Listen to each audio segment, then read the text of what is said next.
অষ্টমটো দিন তেওঁ যোৱা 16 আগষ্টৰ পৰা দিনৰ 11 বজাৰ পৰা 30 আগষ্টলৈ এই যি অন্নশনৰ কাৰ্যসূচী এই অন্নশনৰ কাৰ্যসূচী চলাই নিব আৰু হয়তো অসমৰ ইতিহাসৰ এইটো প্ৰথম অন্নশন য'ত নেকি সপ্তম দিন অতিক্ৰম কৰি আজি অষ্টম দিনত ভৰি দিছে। অহা 30 আগষ্টলৈকে চলিব আৰু তেওঁ যিটো ইছ্যু সেইটো এক বৃহৎ ইছ্যু বুলি ক'ব লাগিব, কিয়নো ৰাজ্য প্ৰশাসনৰ মুৰব্বী হৈও অসমৰ মুখ্যমন্ত্ৰী হিমন্ত বিশ্ব শৰ্মাই যি পৰেশ বৰুৱাৰ ছবি আঁকিবলৈ আহ্বান জনাইছিল চে গুয়েভাৰাৰ পৰিৱৰ্তে আৰু তেওঁ এক প্ৰকাৰে বিপ্লৱী সজাইছিল মুখ্যমন্ত্ৰী হিমন্ত বিশ্ব শৰ্মাই আৰু তাৰ বিৰুদ্ধে এইগৰাকী RSSৰ স্বয়ংসেৱক হিতেশ্বৰ চক্ৰৱৰ্তীয়ে যি অন্নশনৰ কাৰ্যসূচী ৰূপায়ণ কৰিছে আৰু আজি অষ্টমটো দিন আৰু এই অষ্টমটো দিনৰ পাছতো চৰকাৰৰ তৰফৰ পৰা কোনো ধৰণৰ মানে কোনো বিষয়ববীয়া বা কোনো লোক আহি পেলাই উপস্থিত হোৱা নাই আৰু কোনো চিকিৎসকৰ মানে ব্যৱস্থাও কৰা নাই আৰু দেখিছে এই মুহূৰ্তত তেওঁ শুই আছে। আমি তেওঁৰ পৰা আমি কিছু জানিবলৈ চেষ্টা কৰিম। হয় দাদা, আজি আপোনাৰ এই যি অনশন এই অনশনে আজি অষ্টমটো দিন 16 আগষ্টৰ পৰা আপুনি এই অন্নশন কাৰ্যসূচী ৰূপায়ণ কৰিছিল। এই ক্ষেত্ৰত চৰকাৰৰ তৰফৰ পৰা কোনো বিষয়ববীয়া বা কোনো লোক আহিছে নেকি বা সমগ্ৰ বিষয়লৈ কি ক'ব আপুনি? এতিয়ালৈকে চৰকাৰৰ ফালৰ পৰা কোনো অহা নাই। বাকী মই মোৰ যিটো দাবী সেই দাবীটো তলে আছোঁ আৰু অহা 30 তাৰিখলৈকে মই মোৰ অনশন কাৰ্যক্ৰম চলাই নিম।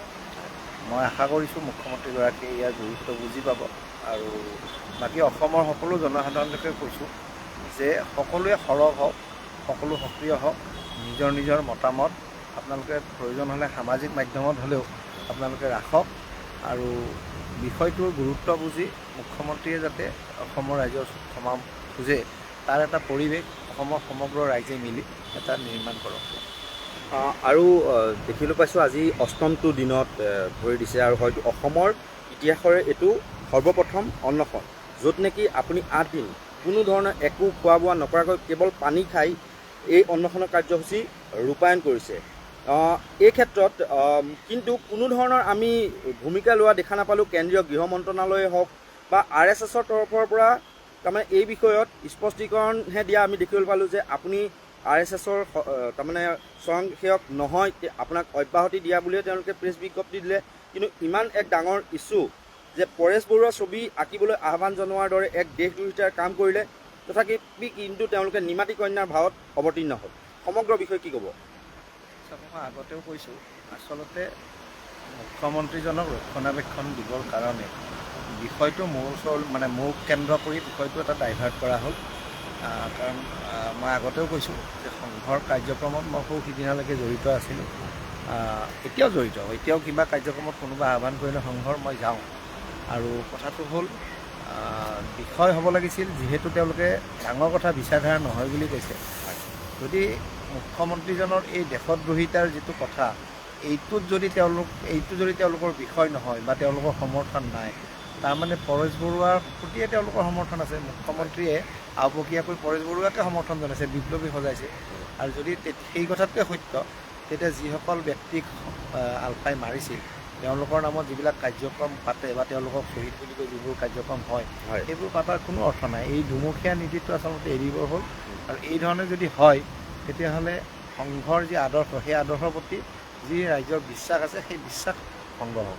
আৰু আপুনি ভাৰত মাতাৰ এখন প্ৰতিচ্ছবি আপুনি এই অন্নশনত ৰাখিছে, কিন্তু তেওঁলোকে কৈছে যে ভাৰত মাতাৰ ছবি ৰাখিব না, তেওঁলোকৰ প্ৰতীক বুলি কৈছে।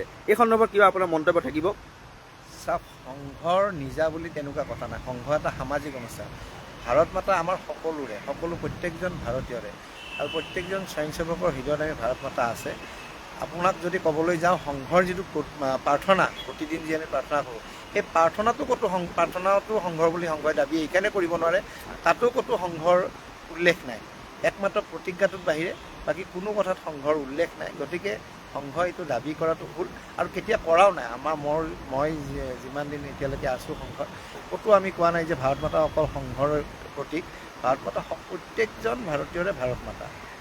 আৰু চৰকাৰলৈ কিবা আহ্বান থাকিব নেকি? কিন্তু তেওঁলোকে কোনো গুৰুত্ব দিয়া নাই, আজি অষ্টম দিন হৈ গ'ল। মই মাজতে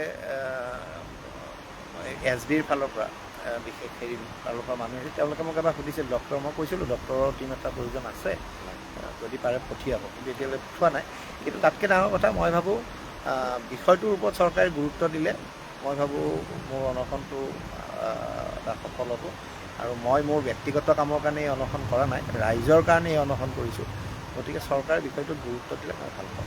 মুখ্যমন্ত্ৰী পদত্যাগৰ দাবী কৰিব আপুনি? প্ৰথমতেতো মই মুখ্যমন্ত্ৰীক কৈছোঁ যে তেখেতে অসমৰ ৰাইজৰ ওচৰত ক্ষমা বিচৰক, যদি সেইটো নকৰে তেতিয়াহ'লে তেখেতে পদত্যাগ কৰক।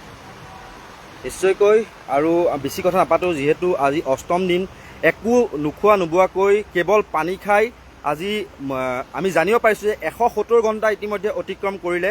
আৰু তেওঁৰ দাবীসমূহ আমি এই মুহূৰ্তত উল্লেখ কৰিছোঁ যে মুখ্যমন্ত্ৰী মহোদয়ে অসমৰ ৰাইজৰ ওচৰত ক্ষমা বিচাৰক নাইবা পদত্যাগ কৰক বুলি তেওঁ উল্লেখ কৰিছে, অথবা কেন্দ্ৰীয় গৃহ মন্ত্ৰণালয়ে ৰাষ্ট্ৰীয় সুৰক্ষা আইনৰ অধীনত মুখ্যমন্ত্ৰীক কৰায়ত্ব কৰক, অৰ্থাৎ গ্ৰেপ্তাৰ কৰিবলৈ তেওঁ দাবী জনাইছে।